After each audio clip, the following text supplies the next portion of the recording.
In the not-so-distant future, due to severe inflation, government instability, and especially the widening wealth gap, there's a brutal rule.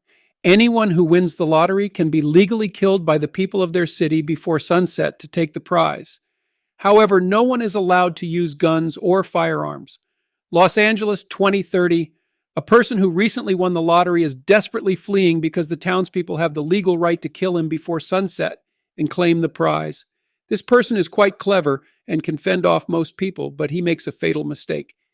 He enters the house of a middle-aged Asian woman and asks if she recognizes him. The woman replies, "Why should I know you?" Then she notices a drone nearby which signals the presence of the lottery target. Ultimately, the woman surprises him and shoots him in the head with a special weapon, killing him. Moments later, others chasing him arrive, realize they've lost their chance, and leave. Then, a host named Johnny Grand, along with several military personnel from the lottery organizers, likely tied to the government, enter the woman's house. After confirming the target's death, they award her the $1 million prize. The scene shifts, and we see a woman named Katie sitting on a bus, arriving in Los Angeles to pursue her dream of becoming an actress. She notices a father and his young daughter, the father seemingly pressuring his daughter to succeed in theater and acting, verbally abusing her. The little girl makes funny faces, and Katie joins in, mimicking her. Katie then pretends to be a police officer and tells the father he should ask his daughter what she wants instead of pressuring her. She threatens to report his behavior to Child Protective Services, scaring him. When Katie returns to her seat, an elderly woman approaches her and strikes up a conversation, asking for the time. Katie shares her goal of becoming an actress. Eventually, the elderly woman distracts Katie, and when she leaves, Katie realizes the woman has stolen her watch. As the bus continues, Katie notices the chaotic behavior of the townspeople and how the city has fallen into an unbelievable state of anarchy, poverty, and decay. She asks the bus driver what's going on, and he tells her that the big lottery event is happening tomorrow. Katie enters the apartment where she's renting a room and meets Shadi, the eccentric and spoiled girl who owns the place. Katie is supposed to be her new roommate. Shadi acts strangely, and when Katie says she wants to become an actress, Shadi replies, "Me too, I'm an actress."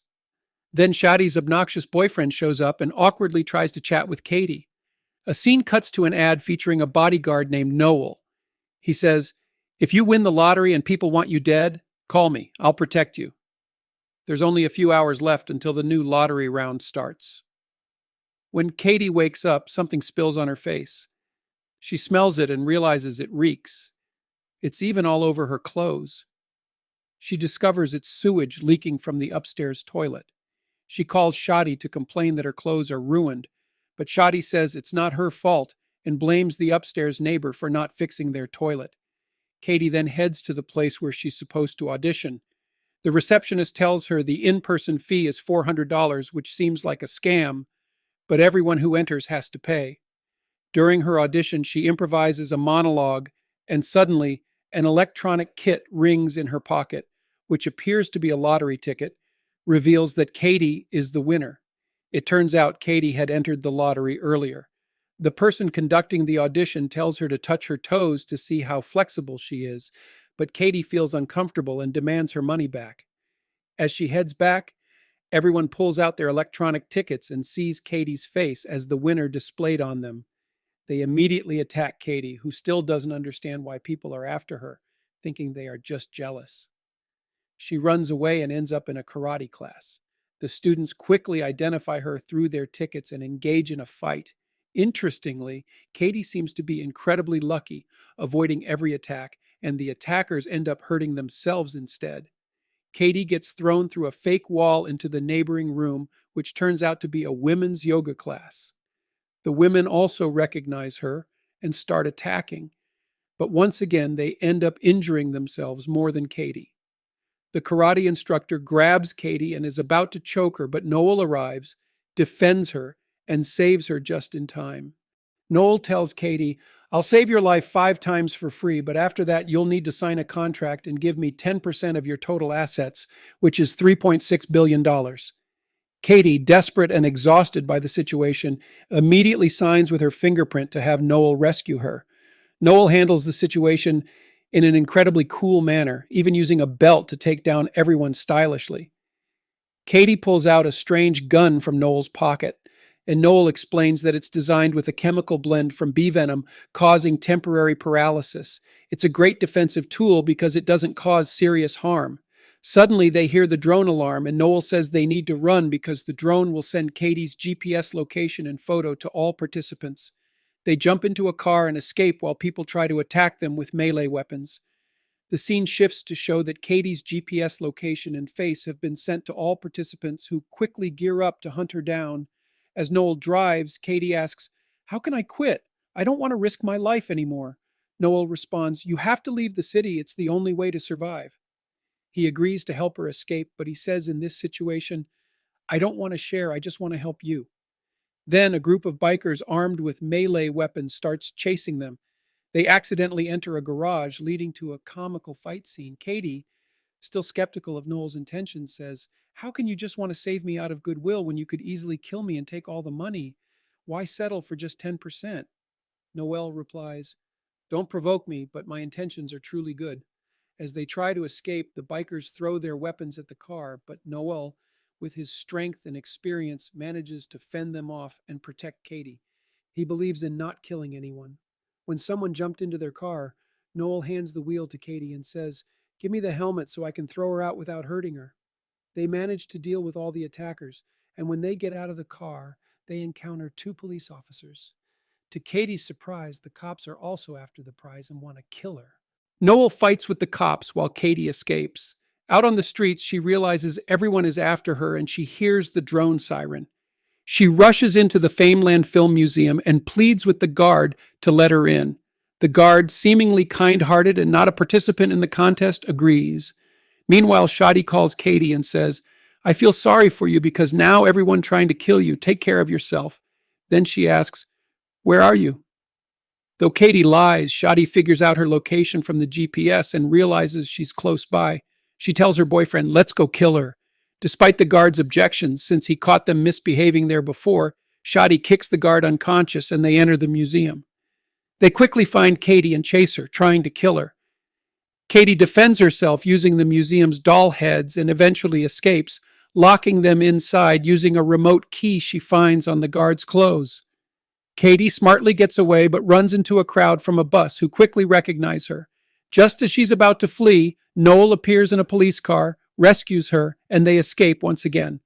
They end up at Machine Gun Kelly's house, knocking on his door because Noel knows that he has a safe room. They try to lure him with something he likes to gain entry, but he doesn't agree. Then they threaten him with a gun and force their way in. At that moment, Shadi, her boyfriend, and a busload of people track them to Machine Gun Kelly's house. Machine Gun Kelly tries to get into his safe room, but Noel and Katie stop him, using Noel's special gun to incapacitate him so he can't unlock the room for the attackers.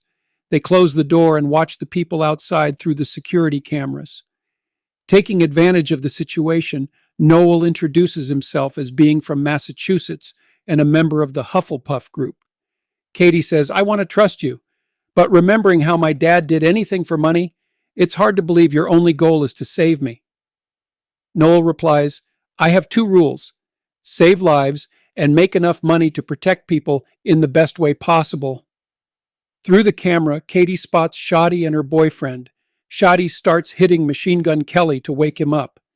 When he doesn't regain consciousness, she drags him to the pool, hoping the water will wake him so she can get the safe room code. She finally gets the code, and they could enter the room at any moment. Noel and Katie realize what's happening. Desperate, Noel calls a friend who runs an organization to save lottery winners, despite their strained relationship. He asks for their help. Using a mobile hacking device, all participants' phones explode, and they call it Mobile Attack, burning Shadi's boyfriend's hand and Shadi's face. Also, one of the attackers' body catches fire, and Noel puts it out with a series of kicks.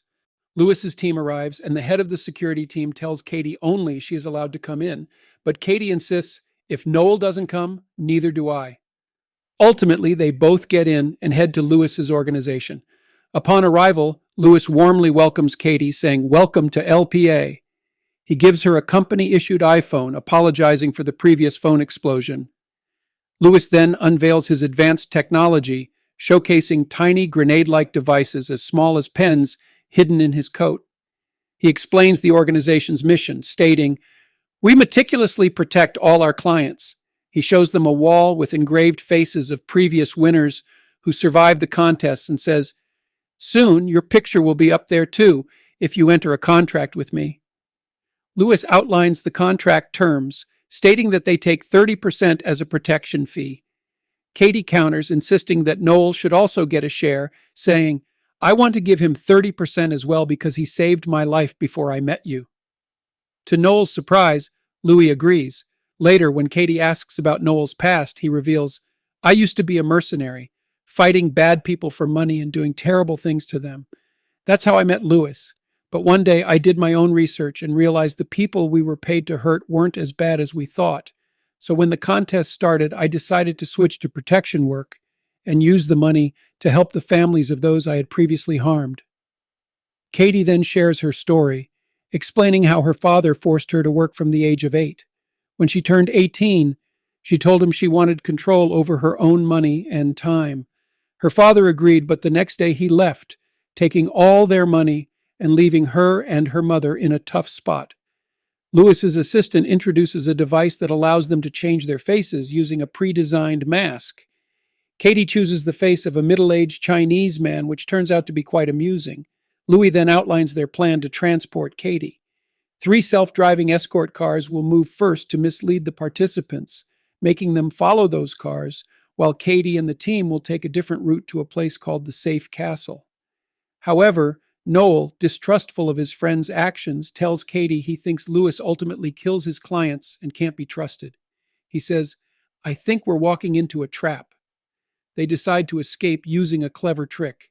While in the garage with people waiting outside, Katie suddenly kicked Lewis in the groin, and Noel immediately opens the garage door.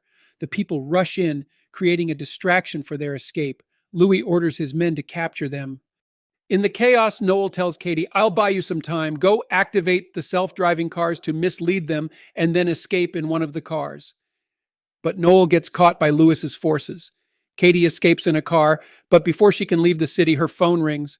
Louis, in a video call, threatens, "If you leave the city, I'll kill Noel." Katie, unable to abandon the loyal and kind Noel, turns back to save him, despite the chance to escape and free herself. Noelle realizes how vile and deceitful Lewis is, using people for money and killing them, never helping the victims' families as Noel thought. Katie reaches the theater where Lewis has Noel captive, ready to kill him. Katie uses a ruse, saying, "If I can't reach you and you might kill my friend at any moment, I'll kill myself." Louis taunts, "Go ahead. I'll just claim I killed you and take the prize." Katie retorts, "I'm live streaming this. Thousands are watching." This bluff convinces Louis to throw the key to Noel and move towards Katie. But Katie, in a swift move, knocks him down, saying, "It was all acting, you idiot."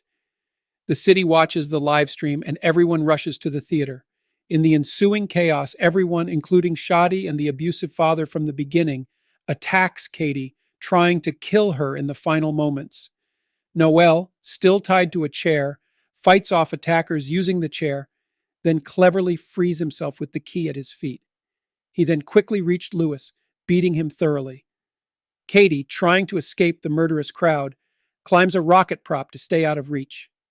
In the final moments before sunset, Louisa's forces helped their leader like a ladder to reach Katie. On top of the prop, Lewis confronts Katie, and just when it seems like he might throw her off, Katie outsmarts him. She pulls the pins on the pen grenades in Lewis's coat, causing a sudden explosion that kills him. Katie falls, but the crowd below catches her with a tarp, breaking her fall. The game ends as the sunset signal rings, and Katie is declared the lottery winner. Johnny Grand arrives to present the prize and takes a photo with her. In the aftermath, Katie and Noel establish a free non-profit organization to protect future lottery winners. In the final scene, Shadi and her crazy boyfriend make a brief appearance. The movie ends with Noel and Katie relaxing on a yacht, enjoying the view of the horizon.